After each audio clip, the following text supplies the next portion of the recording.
Deməli belə. Bir dənə də BMW X5 F15'imiz var burada. Avtomobili yoxlanışını elədik. Check-up üçün yaxınlaşmışdı yanımıza. Təbii ki, normal vəziyyətdə yaxınlaşmışdı. Bu vəziyyətdə deyildi. Biz bu halı gətirmişik.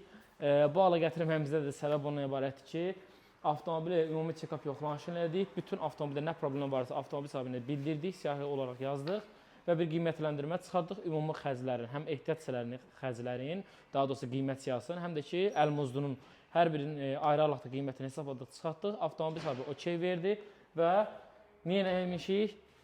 Faralarda problemlər var, angellərdə problem var, elektrik işi görəcəyik həm də, bir neçə tok problemlər var, o problemi aradan qaldıracağıq. Faranın angellərində zəifləmə var, bəzilərində qaş hissəsi yanır, bəzisində yanmır, o problemi aradan qaldıracağıq. Farada elektrik işlərini görəcəyik, daha sonra isə yaxınlaş bıraq.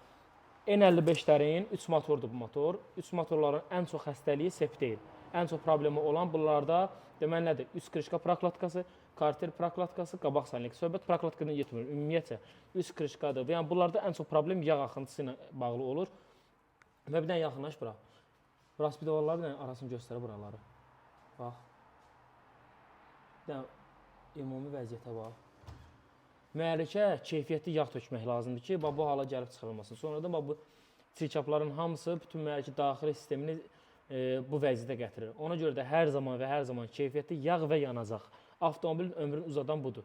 İstəyir BMW olsun, istəyir Mercedes olsun, istəyir digər marka və modellər fərq eləmir. Avtomobildə olan bütün ümumi problemlərin hər birisini aradan qaldıracağıq. İnşallah avtomobilə ümumi qulluq edəcəyik və sonradan isə zəmanətli formada müştərimizə təhvil verəcəyik inşallah. Arxada bir dənə də F10'umuz var. Onu da inşallah ki, yığıb təhvil verəcəyik. Təşəkkürlər, izləmədə qalın.